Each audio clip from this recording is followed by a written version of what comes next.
Yeah. Good morning, everyone. My name is Tuyết Giáp, and I'm a doctor from Neurology Department of Hanoi Medical University Hospital. And today I have a brief report about LGI1 antibody encephalitis from a case series at our hospital.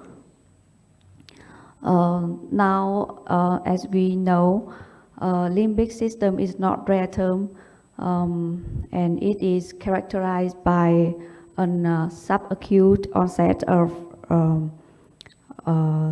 concerts or seizures or memory impairment or psychiatric or behavior disorders. And about etiology, limbic encephalitis are usually associated with some antigens. They are divided to two types.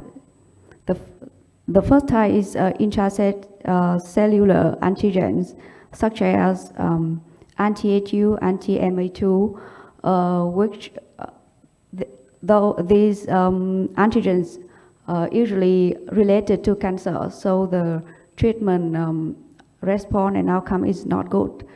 And the second antigen, the second type of antigens is cell surface antigens. Several years we haven't heard a lot of NMDA encephalitis, but now today I want to mention to another immune encephalitis. It is called LGI1 antibody encephalitis. It is the second most common type of autoimmune encephalitis with really specific characteristic of clinical symptom, investigators, and treatment response. Let's start with a typical case.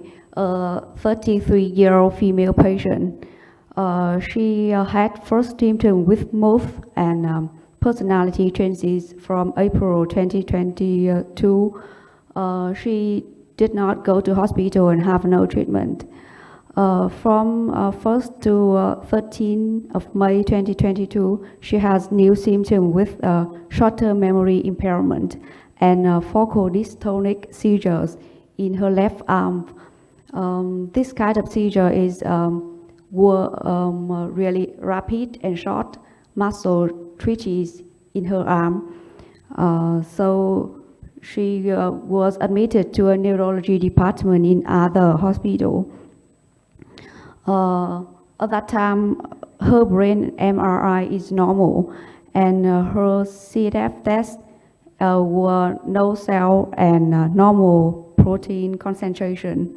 At that time, doctor also did the multiplex viral PCR, tuberculosis PCR, and autoimmune encephalitis antibodies in her CSF, but all the tests were negative.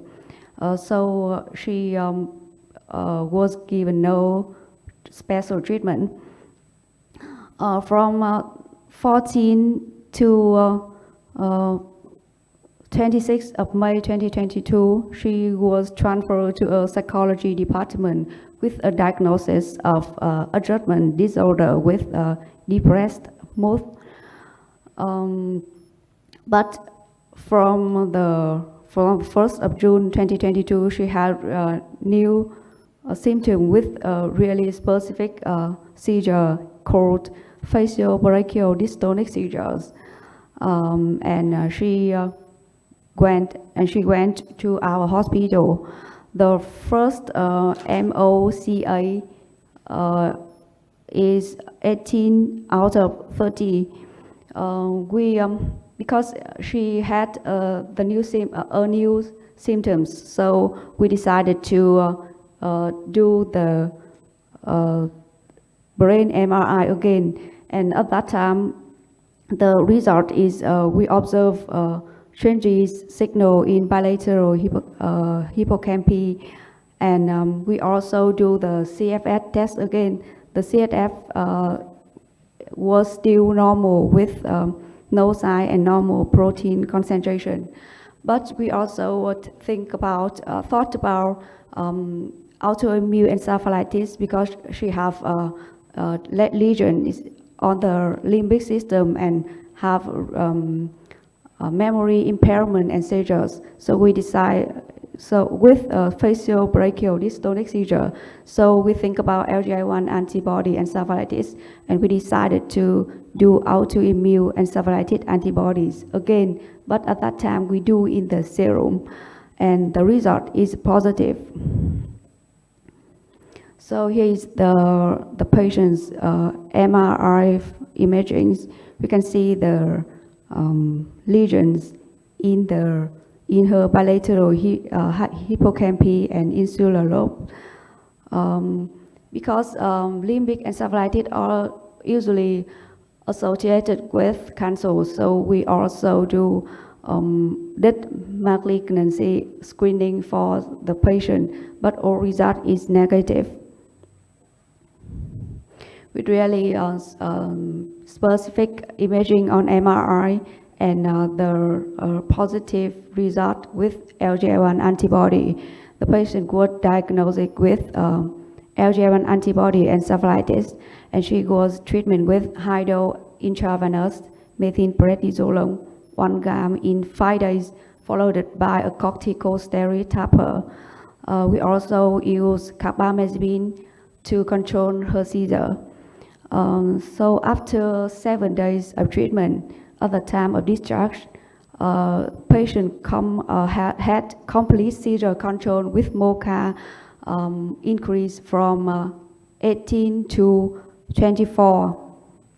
And after 1 month follow-up, we observed significant improvement of memory with MoCA of 26 out of 30. So she is one of 8 patients in our series case. So you can see all characteristics of our case in this table.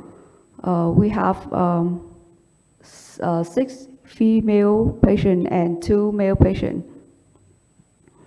So about clinical features, patients usually presented to us with 2 notable symptoms. The first one is seizure, especially focal seizure. So we observe 7 of 8 patients have a focal seizure when presented to us, and especially we observe 5 patients have facial brachial dystonic seizure, or it's called FBDS. This kind of seizure is really strong clinical indicator for LGI1 antibody encephalitis. And the second symptom is short-term memory impairment. On brain MRI imaging, we can see the lesion on limbic system, especially in bilateral hippocampus. In our case series, we seen abnormally in bilateral hippocampus in 7 of 8 patients. So you can see that here with LGI1 antibody encephalitis, we need to do the fighting antibody in the serum, because the likelihood of finding antibody in the serum is much higher in CSF. About treatment, LGI1 antibody encephalitis has really high effect, is really good outcome with immunotherapy.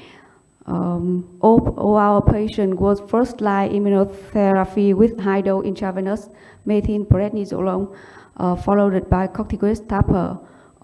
We can combine plasma exchange and other seizure suitable drugs to control seizure. We have 7 of 8 patients showing marked improvement with completed control seizure control and really good recovery of memory function.